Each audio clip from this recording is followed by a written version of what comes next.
Había una vez un joven llamado Mateo, quien, al igual que muchos otros, disfrutaba de leer.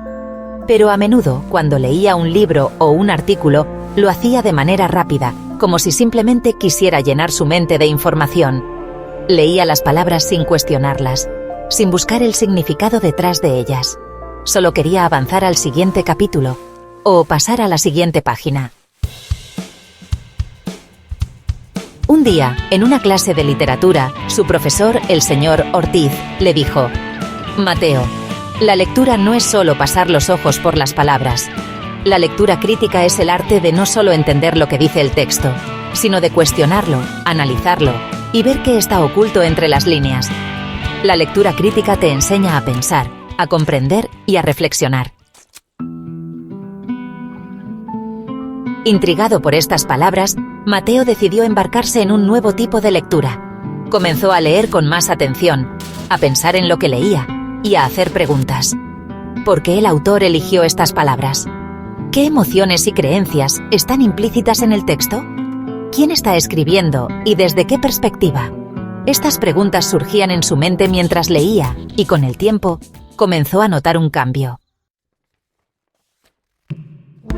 El texto que antes le parecía plano y monótono, ahora se convertía en un paisaje lleno de detalles y significados. Se dio cuenta de que cada obra literaria, cada artículo, cada ensayo, era una ventana hacia el pensamiento del autor, una oportunidad para ver el mundo desde su perspectiva. Un día, Mateo leyó un artículo sobre un tema complejo que le interesaba profundamente. En lugar de solo absorber la información de manera pasiva, se preguntó sobre las fuentes que el autor usaba. ¿Era confiable esta fuente?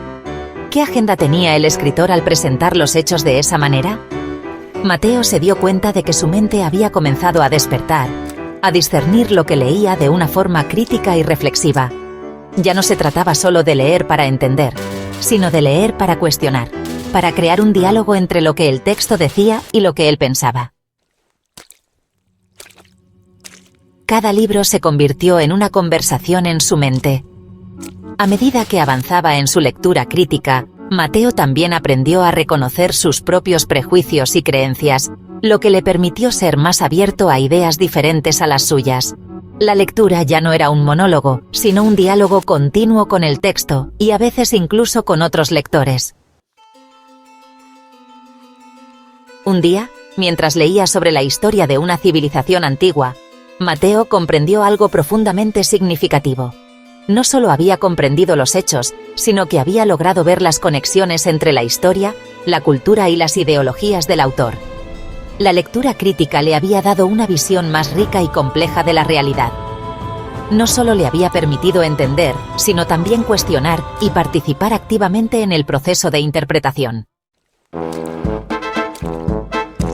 Y así, Mateo no solo se convirtió en un mejor lector, sino en un pensador más consciente, que sabía que la lectura crítica es mucho más que entender palabras.